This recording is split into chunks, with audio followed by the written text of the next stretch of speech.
जय श्री राधे। प्रणाम मित्रों। कई बार हम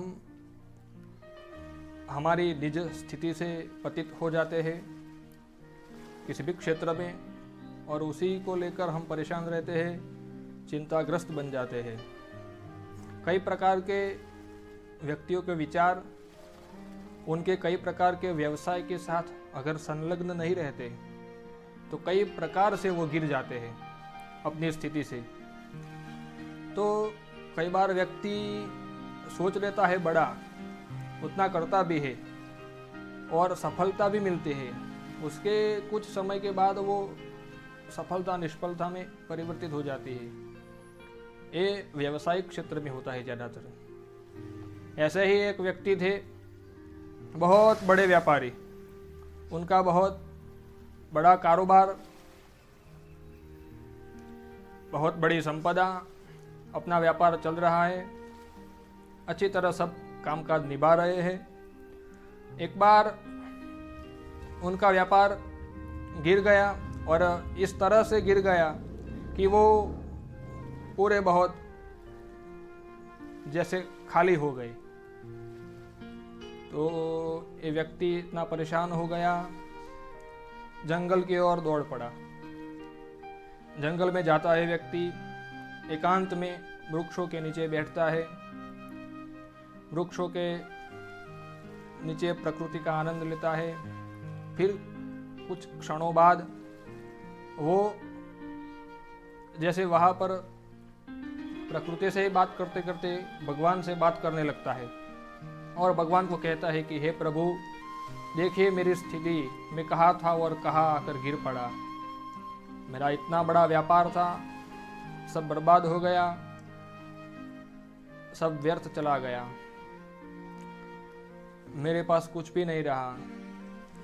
हे भगवान, मुझे ऐसी कुछ मेरी बात बताओ कि जिसके सहारे मैं अपने आप को प्रसन्न रख सकूं।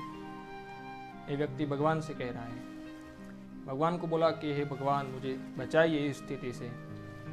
भगवान कहते हैं, सुनो, ऐसी बात नहीं है, ठीक से एक बात समझो कि मैंने इस जंगल में देखो सामने 2 पेड़ लगाए थे।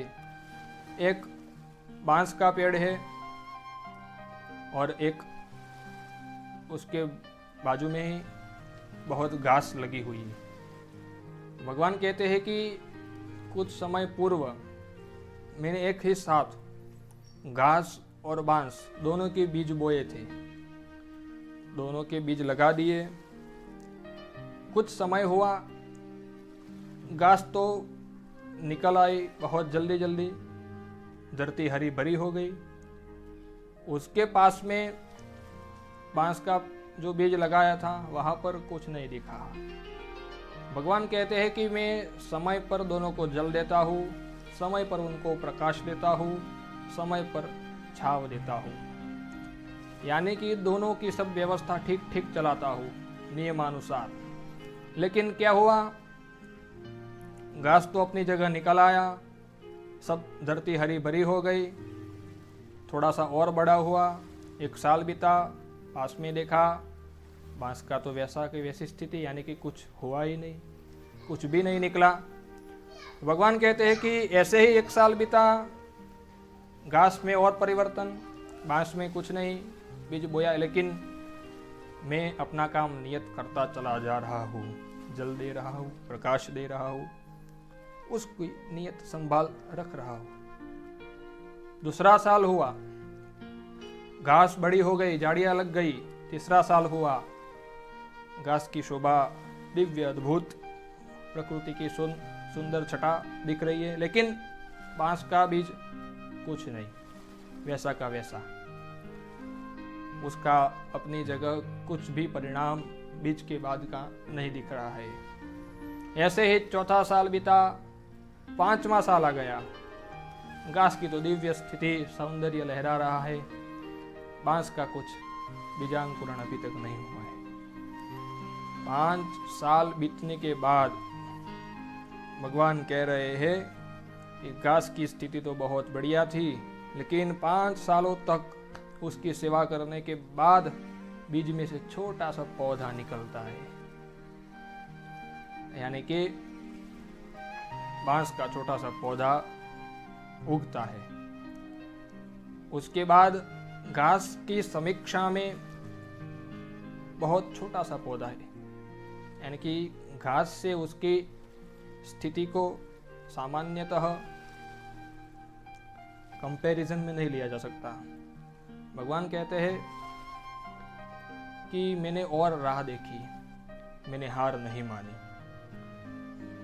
5 साल देखा है, अगले 6 महीने देखे। इस 6 महीने में वो बांस का पेड़ इतना बड़ा हो गया कि उसकी लंबाई 100 फीट तक चली गई। भगवान कह रहे हैं कि ठीक ठीक अब समझो कि घास और बांस को साथ में लगाया, घास की स्थिति बनती चली गई, लेकिन बांस की स्थिति थोड़ी बिगड़ती यानी कि थोड़ी निष्फलता की ओर भगवान इशारा कर रहे हैं।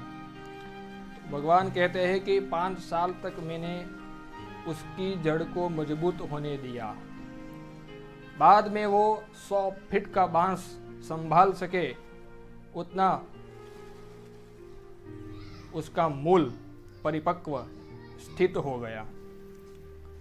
तो वो 5 साल हमारे जीवन के जो संघर्षमय क्षण या संघर्षमय जो समय है वो है।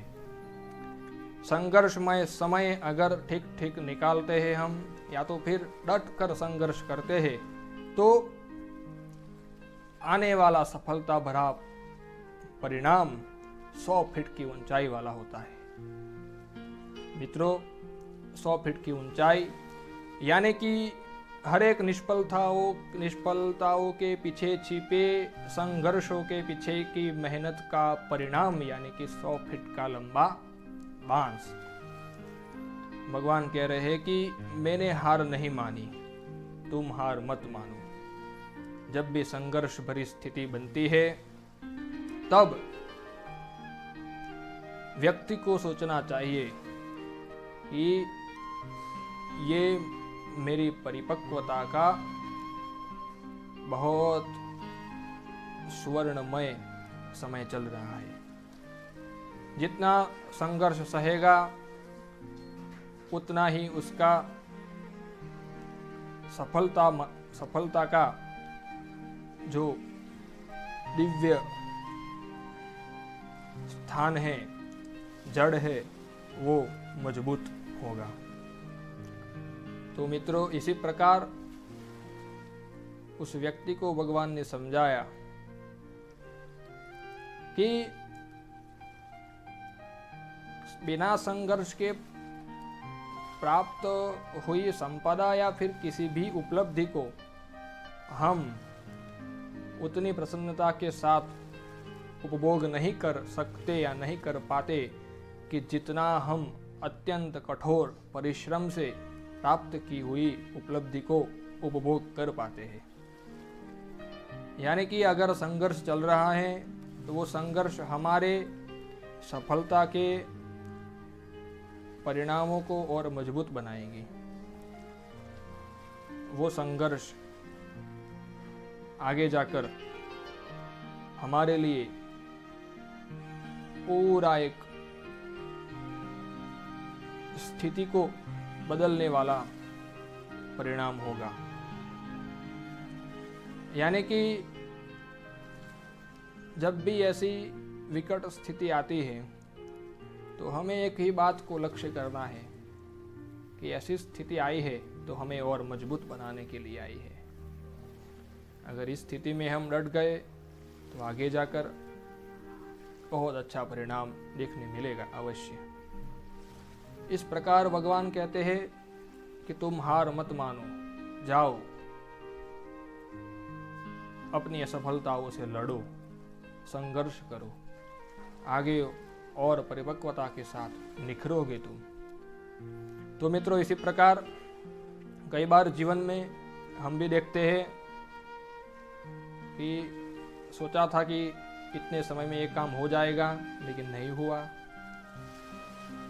हम तब ऐसा मानते हैं कि ये काम नहीं हुआ तो अब मैं आगे और कुछ काम नहीं कर सकता, यानी कि इसी में भी मैं कुछ सफलता नहीं पा सकता। ये बिल्कुल गलत हमारी विचारधारा है कि अगर इतने समय में हमने निर्धारित किया है और ये काम नहीं हुआ तो क्यों नहीं हुआ, ये सोचने की बजाय हम ये सोचते हैं कि ये हमसे नहीं होगा। इसी को हम मूर्खता कहते हैं। पहले बात जो मैंने बताई कि बिना संघर्ष के उपलब्धि यानी कि सामने से अगर सफलता या फिर कुछ और पदार्थ प्राप्त हो जाते हैं तो उसका उतना उपभोग यानी कि उसकी उतनी मज़ा हम नहीं ले पाते या फिर उसका उतना आनंद नहीं होता जितना कि संघर्ष करने के बाद, अत्यंत परिश्रम के बाद सफलता के फल हमें चखने को मिलते हैं। वो फल अगर चखने को मिल जाते हैं तो हम कैसे यानी कि बहुत प्रसन्नता से उसका उपभोग करते हैं और कर पाते हैं और कर सकते हैं। नहीं कि जो पहले से प्राप्त है या तो फिर सहज में प्राप्त हो जाता है, जो बड़े संघर्ष के साथ मिलने वाली सफलता है, संघर्ष के परिणाम स्वरूप मिलने वाली सफलता है, वो अगर सहज में मिल जाती है तो प्रारब्ध से भले ही मिलता है लेकिन उसका उतना हमें आनंद नहीं आता। तो अगर सही में संघर्ष से हमें सीखना ही है तो यही सीखना है कि वो संघर्ष हमारे जीवन के मूल्यों को और मजबूत बनाकर हमें और निखरने के लिए ही हमारे जीवन में आया है। इसी के साथ मित्रों, इस प्रकार कोई भी स्थिति हो, कैसा भी समय चल रहा हो, ये नहीं सोचना है कि अब हम क्या करेंगे, क्या होगा। संघर्ष भरी स्थिति है तो डट जाओ, क्या होगा वो उस समय मत सोचो। अगर संघर्ष में डट गए तो जो होगा वो देखने लायक होगा। तब तक प्रणाम। जय श्री राधे।